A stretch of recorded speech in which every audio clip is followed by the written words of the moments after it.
Welcome to episode 185, originally published on the 5th of February 2026. Climate breakdown and rising temperatures are a fact of life. But in the 1970s, there was a subset of climate scientists who believed that global cooling was going to be the challenge of the 21st century. Ice and Iron is a little discussed 1974 novel by the author, critic and fan Wilson Tucker, which explores this scenario. It also follows a strange conflict between heavily armed women from the future and violent nomads, apparently from prehistory. Can the eccentric researcher Fisher Highsmith solve a mystery of deep time and the human future?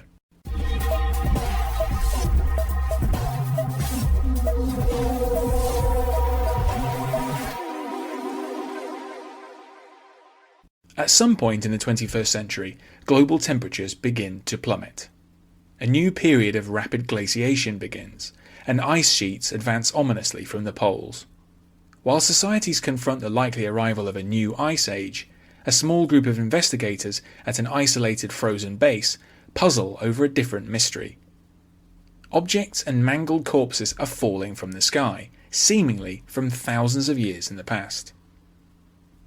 Originally published in 1974 and out of print since 1984, Ice and Iron is one of the more obscure novels by the American writer Wilson Tucker, who lived from 1914 to 2006.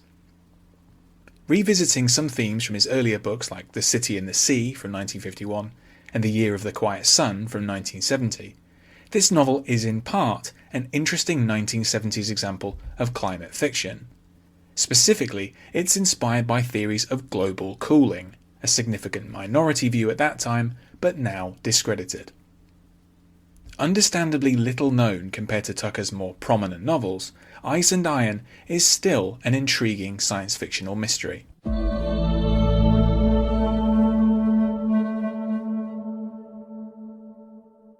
Wilson Tucker was a science fiction fan, writer, and critic. He was brought up in Illinois and became active in science fiction fan circles in 1929. He edited the fanzine Le Zombie, which ran intermittently, published every time a zombie awakens, from 1938 to 2001. In his obituary for Tucker, John Clute wrote that Le Zombie was perhaps the most brilliant of fanzines.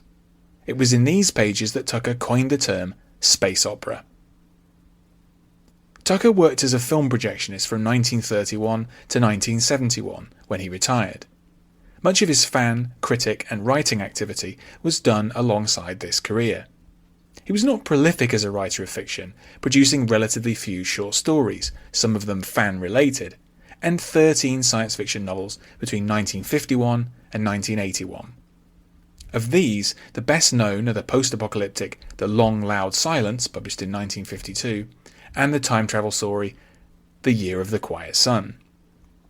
Ice and Iron is a fairly obscure novel, but not as obscure as his scarce final work Resurrection Days, published in 1981, which has been out of print since its first publication. Ice and Iron has a somewhat unusual structure. It has two narrative threads, one with every chapter named Ice, and the other with all chapters named Iron. These threads are braided together complexly, as Tucker crafts a science fictional mystery about the past and future of humankind.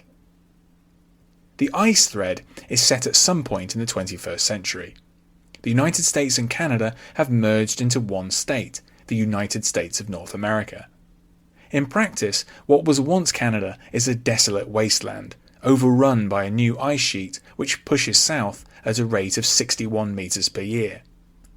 Somewhere near Regina, in southern Saskatchewan, Fisher Highsmith is based at a government research outpost.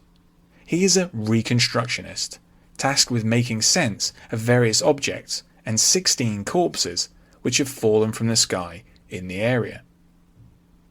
These arrivals appear primitive, so Highsmith assumes that they've somehow arrived from thousands of years in the past.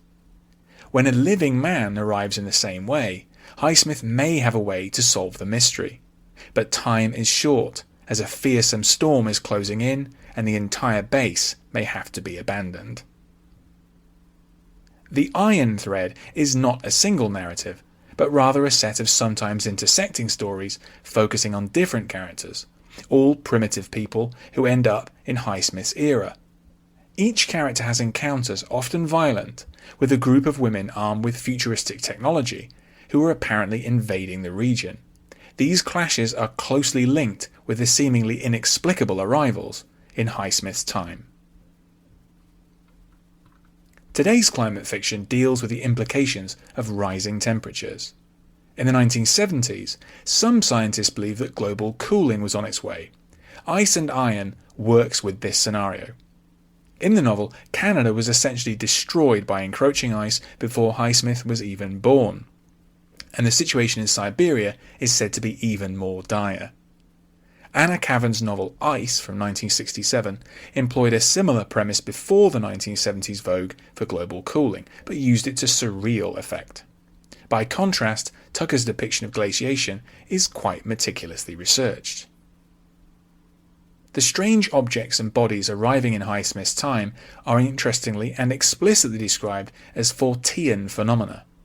In the same way that many SF novels are efforts to resolve the Fermi paradox, Ice and Iron is a fictional explanation for classic events researched by Charles Fort, like various documented cases of reign of animals. The Iron component of the novel has a very different atmosphere compared with Highsmith's deliberations. The violent, unnamed characters, the primitives, in these episodes are products of an illiterate culture, locked into a constant struggle for survival. The contrast with the frozen but sophisticated world of the 21st century researchers is stark. Tucker makes it clear that what these people lack in technology is made up for by their great attunement to the natural world, their survival skills, and their physical prowess. The Iron chapters depict a brutal conflict between the overwhelmingly male primitives and an exclusively female fighting force which appears to have travelled back in time from even further into the future than Highsmith's era. In this way, Ice and Iron fits into a 1970s vogue for Battle of the Sexes stories, and also fits in with Tucker's long-standing interest in matriarchal societies, which would continue in that almost lost final novel, Resurrection Days. A somewhat later novel which also contrasts the modern and early human societies and attitudes is Pat Murphy's excellent The Shadowhunter from 1982. Ice and Iron should not be viewed as a great lost science fiction classic of the 1970s, but it is an interesting novel. Through his gradually unravelling mystery, Tucker puts across some intriguing points about human progress, what constitutes civilization, and dramatic environmental change. Thanks for listening. For more classic science fiction reviews, visit andyjohnson.xyz. You can also find the show on YouTube and follow updates on Blue Sky. In both cases, just search Classic SF with Andy Johnson. Finally, to get in touch, use the contact form on my site or hit the link in the episode description to send a text message.